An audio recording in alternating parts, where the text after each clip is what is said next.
Today I'm headed back down to my mine, and I'm going to bring my high banker down there today. Pretty much this is my high banker right here. The feeder, this is the sluice box. You got another sluice. It's a foldable sluice in that bucket. It's about 3 feet long, yeah, it's like 3-footer, I think. Next summer I'm going to build a frame for that and put that off the end of this. This is a stand for the main high banker. Right over here I got the pump. This will be down by the creek. Pumps water up to the high banker, up right into here, and that is fed up here and through the spray bars into the feeder. Got a bunch of hoses connect. The big one goes from the pump down to the creek, and smaller one goes up to your spray bars right there. Yeah, I'm not gonna set this up right now. I'm just bringing it down there. I'm gonna throw a tarp over all of it, and then in the springtime I'll get it across and down the creek, and then I'll start mining. So I got some more parts and pieces still up here, but I got my first load all packed up, and I'm gonna head on down to the mine.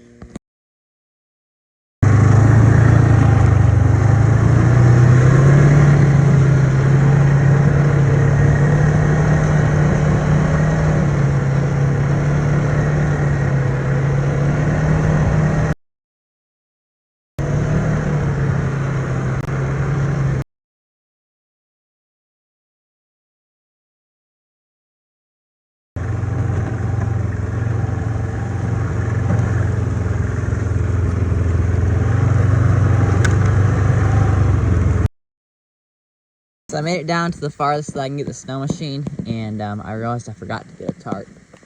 But that's alright. I'll come back tomorrow and get one probably. And so yeah, I'm just gonna leave all this stuff up here on the bank, and then I'll come cover it up tomorrow. I head up to where my actual mine is and just check on it, make sure everything's good. Might dig a little bit of dirt out, and then I'm gonna head back.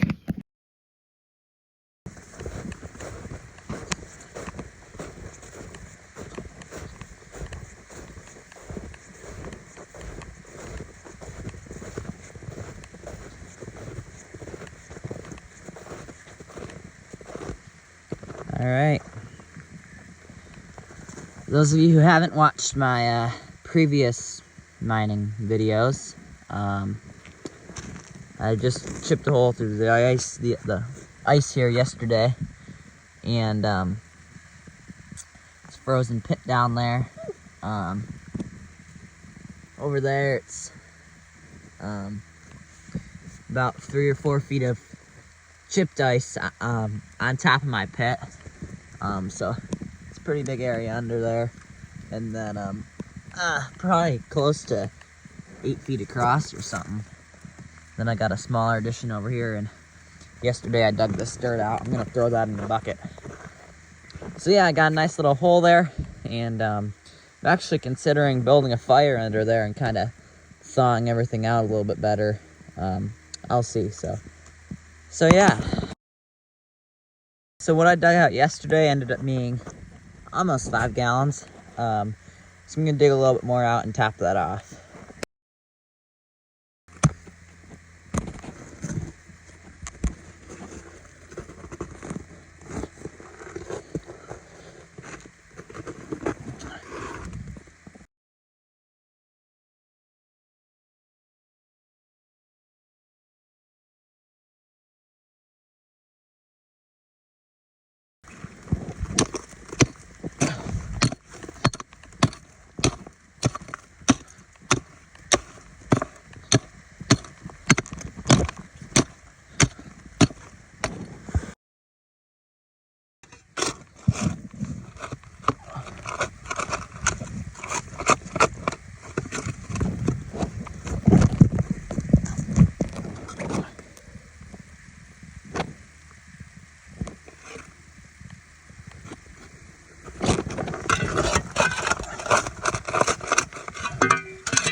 Alright, I got it all topped off, and gonna go add to the collection.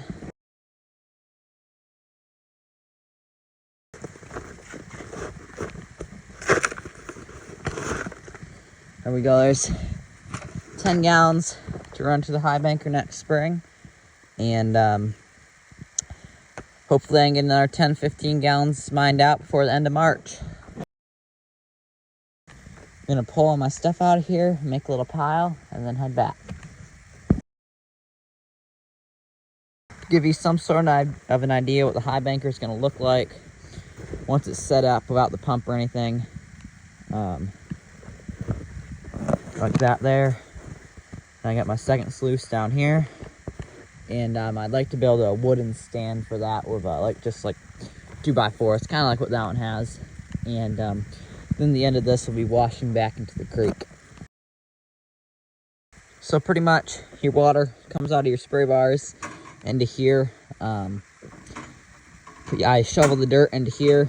All the small, medium-sized rocks that can't fit through there go out the back right there. Anything too big I have to pick up and pull out. The rest of the finer gravel and stuff will come down into the bottom of your hopper, and then we wash down the sluice box.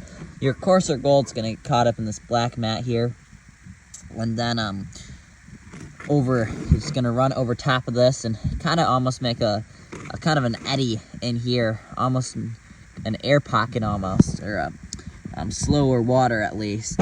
And so that a lot of that gold is gonna get caught right underneath all of these riffles. And then your screen down here is the same exact kind of thing, except a little bit smaller. And below that's a mat, and that has the same kind of grooves in it to catch the finest of gold. And then if you're having any problem with any gold, all your good gold should get caught up in the first like 3 or 4 of those the sections there. But if you are having any problems of losing it, you have another sluice box down here that just increases the chances to get all that fine gold and everything.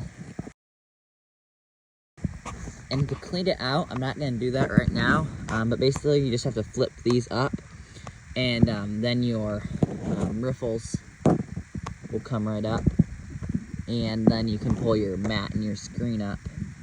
And down here, this is not quite as good of a setup. It still works. You got these wing nuts right here that you just gotta turn, and then it's 2 sections actually here, and they come right out. So thanks for watching, and I'll be back in mid-May to set this high banker up and get it running down at my actual mine.